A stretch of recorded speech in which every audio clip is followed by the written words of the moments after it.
Good morning to all of you. Today our topic is Thallophyta algae.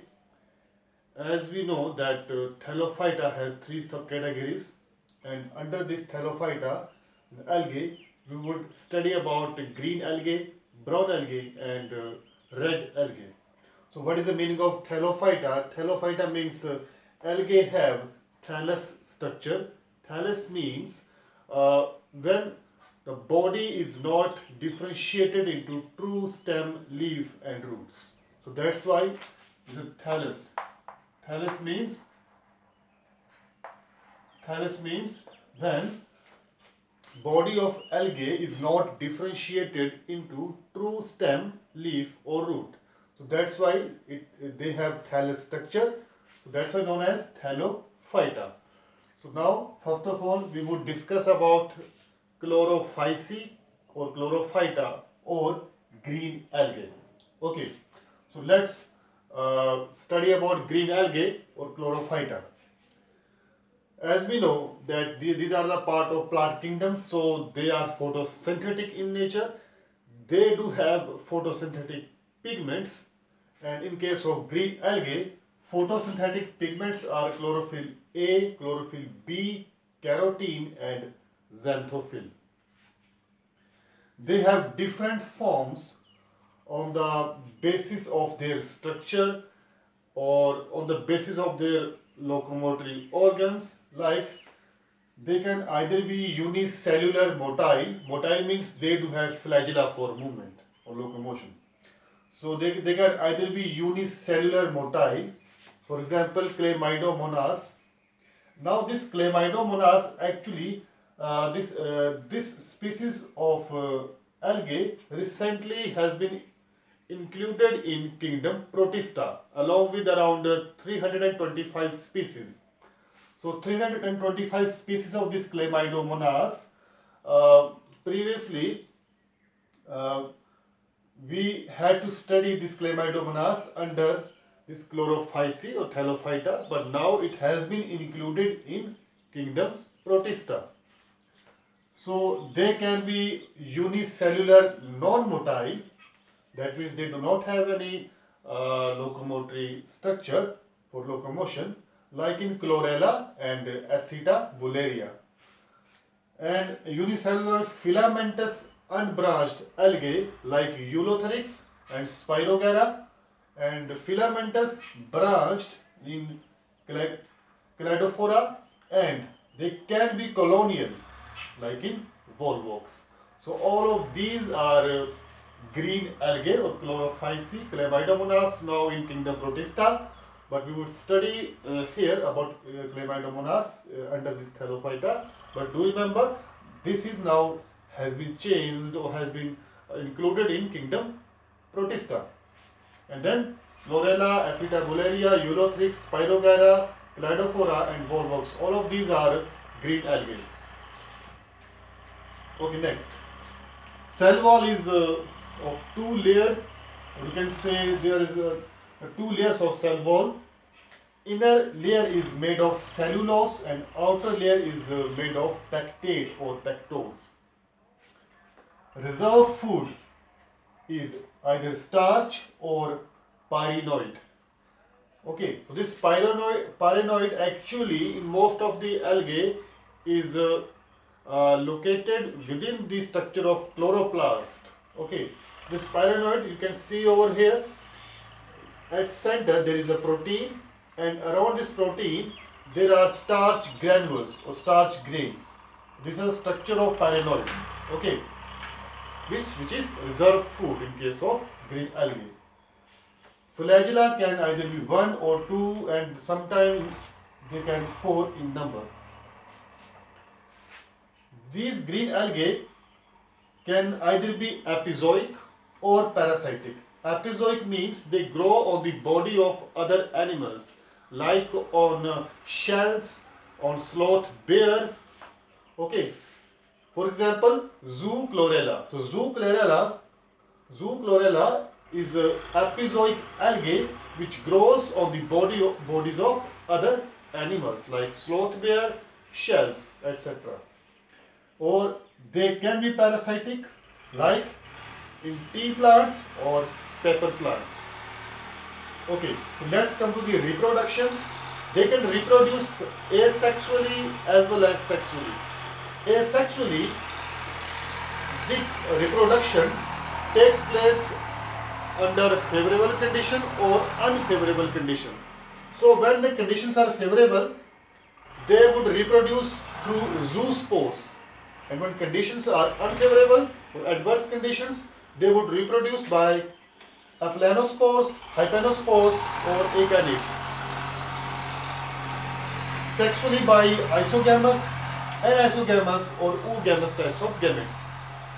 Isogamous means gametes are morphologically or structurally similar, and isogamous, male gamete and female gamete both are different in shape and size.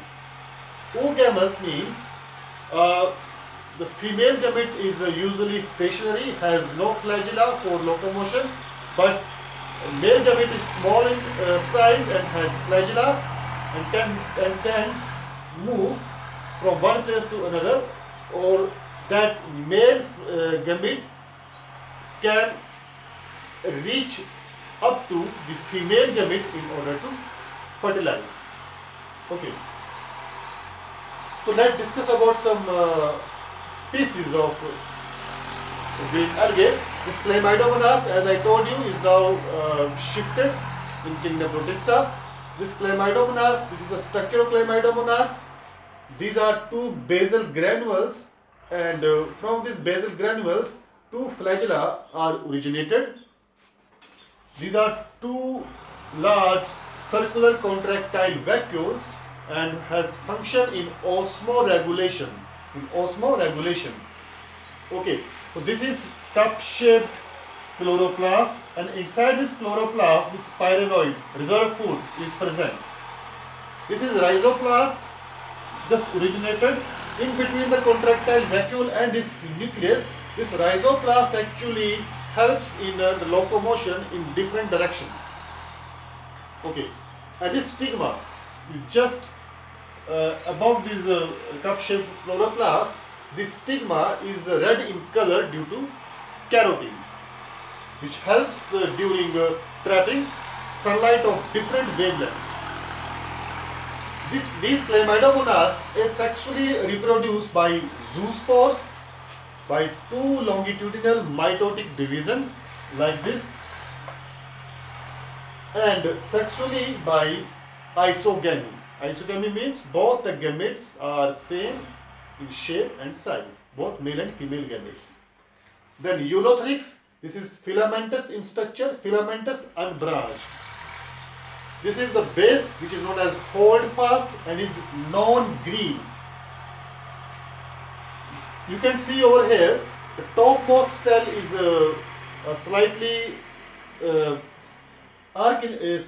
arc, is half spherical. You can see this arc shape, and just beneath this cell, the second one is this cell acts as zoosprangia, means during asexual reproduction, this second cell would act as zoosprangia, and these zoosprangia under mitotic division becomes this quadriflagellate.